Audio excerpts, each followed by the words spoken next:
नेता शशि थरूर को डेलीगेशन में भेजने पर बीजेपी नेता शहजाद पूनावाला ने दो टूक जवाब दिया है। हम देश हित की सोच रहे हैं, दल हित की नहीं। थरूर ने पाकिस्तान के नैरेटिव को ध्वस्त किया है।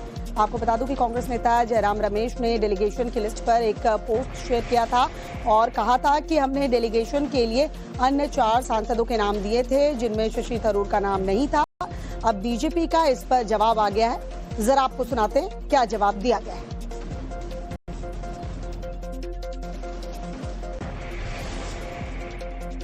पाकिस्तान प्रायोजित आतंकवाद को बेनकाब करने की बात आती है तो पूरा देश एक होता है। हम देश हित की सोचते हैं, ना कि दल हित की। और इसी मानसिकता के साथ भारत सरकार ने एक सराहनीय कदम उठाया है कि ऑल पार्टी डेलीगेशंस को अलग अलग दुनिया के कोनों में भेजा जाएगा और पाकिस्तान का असली चेहरा उजागर किया जाएगा। इसमें हम दल नहीं, हम देश के हित को, राष्ट्र हित को सर्वोपरि रख रहे हैं। परंतु दुख की बात यह है कि कांग्रेस पार्टी को अपने ही नेताओं पर भरोसा नहीं है। जो डॉक्टर शशि थरूर लगातार पाकिस्तान के नैरेटिव को ध्वस्त कर रहे हैं, भारत प्रथम का परिचय दे रहे हैं, कांग्रेस ने देश फर्स्ट के बदले दरबारी फर्स्ट कर दिया और ऐसे नाम दिए जिस पर अब कई सारे संदेह भी पैदा होते नजर आ रहे हैं। कोई ऐसे नाम भी है जिनके चुनाव के समय पाकिस्तान जिंदाबाद के नारे लगे।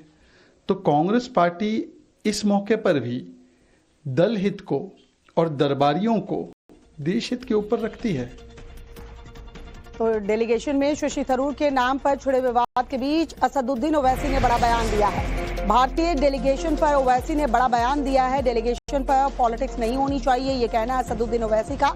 आतंकवाद के खिलाफ भारत का स्टैंड साफ है, असदुद्दीन ओवैसी ये कह रहे हैं। पाकिस्तान आतंकवाद फैला रहा है, जो जिम्मेदारी मिली उससे निभाऊंगा। जहाँ कहीं भी गवर्नमेंट हमको भिजा रही है, क्योंकि ये गवर्नमेंट ऑफ इंडिया की तरफ से है, इसमें तो कोई पार्टी एफिलिएशन नहीं होगा, ना रहना चाहिए। तो जो देश का देश के हित में, जो देश में जो मुल्क में पाकिस्तान और उनके स्पॉन्सर्ड टेररिस्ट की तरफ से जो हमारे मुल्क में आतंकवादी वाक़यात हो रहे हैं, तो ज़ाहिर है उस पर हम तमाम को जाकर उनको बताना पड़ेगा। और भी डिटेल मीटिंग होगी जाने से पहले हमारी, तो उसमें और डिटेल हमको बातें मालूम होंगी। मगर फिलवक़्त तो मुझे लगता है कि हमको तो भारत का जो स्टैंड रहा है कि हम टेररिज्म के ख़िलाफ़ थे, क्योंकि टेररिज्म के हम विक्टिम रहे हैं और ख़ास तौर से पड़ोसी मुल्क बार बार हमारे मुल्क में आतंकवाद बोलिए, दहशतगर्दी को यहाँ पर प्रमोट करता है, सरपरस्ती करता है। तो ये उनको इन तमाम एक इम्पॉर्टेंट काम है और इंशाअल्लाह मैं तो पूरी कोशिश करूँगा इस जिम्मेदारी को अच्छी तरह निभाने की। और प्राइम एट 4 में आगे आपको बताएंगे आखिर वो कौन से 11 आतंकी हैं जो बताते हैं। आतंकी नंबर 1 इसकी बात करें तो इसका नाम है आदिल रहमान देंटू। इस सबसे पहले नंबर पे है। सेना इसे ढूंढ रही है और जैसे ही हत्थे चढ़ा इसे भी खत्म किया जाएगा। सोपोर का रहने वाला बताया जा रहा है। लश्कर तैयबा का कमांडर है। 5 मार्च 2021 से एक्टिव है। कश्मीर के जंगलों में बताया जा रहा है ये छिपा हुआ है। आतंकी नंबर 2 की बात करें, एहसान अहमद शेख, जो कि पुलवामा का रहने वाला, लश्कर तैयबा से जुड़ा हुआ है। 24 जून 2023 से ये एक्टिव बताया जा रहा है। साउथ कश्मीर में छिपा हुआ है। साउथ कश्मीर पहलगाम आपको याद है, और शोपिया जहां पर एनकाउंटर हुआ है, तो इसकी भी तलाश की जा रही है। आतंकी नंबर 3 की बात करें, हारिस नजीर, ये पुलवामा का रहने वाला है, लश्कर तैयबा से ये भी जुड़ा हुआ है। 24 जून 2023 से ये एक्टिव बताया जा रहा है। नॉर्थ कश्मीर में इसके छिपे होने का शक है और इसलिए वहां भी सर्च ऑपरेशन चल रहा है। आतंकी नंबर 4 की बात करें, आसिफ अहमद खांडे, शोपिया का रहने वाला है, हिजबुल मुजाहिदीन से ये जुड़ा हुआ है और 2015 से ही एक्टिव बताया जा रहा है। साउथ कश्मीर में इसके छिपे होने का शक है, तो इसे भी तलाशा जा रहा है। आतंकी नंबर 5 की बात करें, नसीर अहमद वानी, ये भी इथियोपिया का रहने वाला है, लश्कर ए तैयबा से ये जुड़ा हुआ है।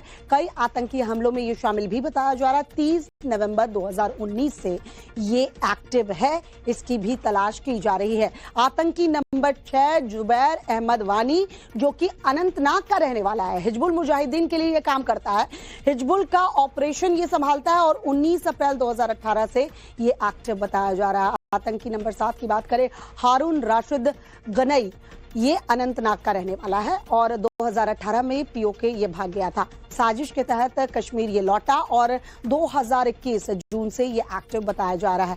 8वें आतंकी की बात करें तो जाकिर अहमद गनई कुलगांव का रहने वाला है और लश्कर ए तैयबा से जुड़ा हुआ है। 29 सितंबर 2023 से ये एक्टिव बताया जा रहा है। इसके कई मददगार भी रडार पर हैं। तो ये 8 आतंकी हैं जो हिट लिस्ट पर हैं सेना के जवानों के। और छत्तीसगढ़ से खबर मिल रही है, चलते ट्रक में बताया जा रहा है कि छत्तीसगढ़ के कवर्धा से ये बड़ी खबर है। दरअसल हरियाणा के नूह में बताया जा रहा है कि इंफॉर्मेशन मिली, अवैध तरीके से यहाँ बांग्लादेशी रह रहे थे। अब इन्हें पुलिस ने हिरासत में ले लिया है। प्रशासन ने नूह से कुल 23 बांग्लादेशी बताए जा रहे हैं जिन्हें हिरासत में लिया है। बच्चे, महिलाएं भी इसमें शामिल हैं। जानकारी के मुताबिक पुलिस ने गुप्त सूचना के आधार पर इन्हें धर दबोचा। पीलीभीत से जहां बाघ का आतंक देखने को मिल रहा है। नाले में आराम फरमाता बाघ जो है नजर आया। आदमखोर बाघ दिखने से किसानों में हड़कंप मचा। देखा गुजरात के भावनगर में एशियाई शेरों की 16वीं जनगणना पूरी कर ली गई है। ये जनगणना 10 मई से लेकर 13 मई तक चली, जहां शेरों की गिनती के लिए इस 4 दिवसीय जनगणना को 2 चरणों में पूरा किया गया। बता दें कि गुजरात में शेरों की गिनती के लिए जनगणना का आयोजन कुल 11 जिलों में 58 तालुकाओं के लिए किया गया था। इस दौरान वन विभाग के अधिकारियों ने करीब 3500 वर्ग किलोमीटर जंगल के क्षेत्र को कवर किया। गिनती प्रक्रिया के दौरान गुजरात के भावनगर में वन विभाग के अधिकारियों ने राजस्थली वेडी क्षेत्र में 2 वयस्क शेर, 6 शेरनी और करीब 1 साल की उम्र के 13 शावकों को देखा। तो वही जंगल के वेडी क्षेत्र में 9 शेरों को भी एक साथ देखा गया।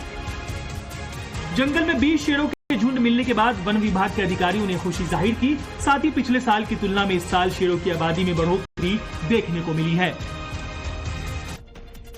और अमेरिका के फ्लोरिडा से खबर मिल रही है। फ्लोरिडा एयरपोर्ट पर भीषण आग की खबर मिल रही है। एयरपोर्ट का पार्किंग एरिया जलकर राख हो गया। अग्निकांड की वजह से एयरपोर्ट बंद हुआ है। हादसे में किसी के हताहत होने की खबर नहीं है। छत्तीसगढ़ में देखने को मिली है शराब घोटाला मामले में ये रेड की गई है।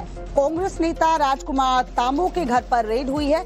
15 ठिकानों पर ताबड़तोड़ छापेमारी चल रही है। सुकमा में भी 4 अलग अलग जगहों पर ये रेड जो है देखने को मिली। अब छत्तीसगढ़ में दरअसल अलग अलग जगहों पर बताया जा रहा है कि रेड देखने को मिली।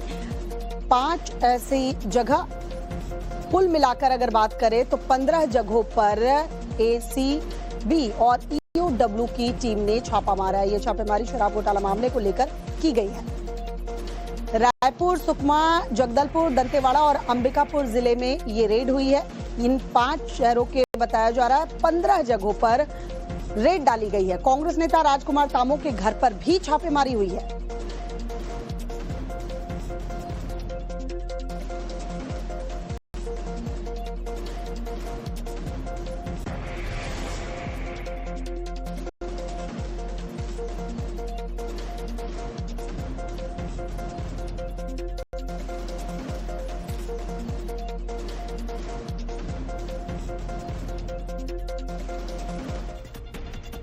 और डेलीगेशन को लेकर हो रही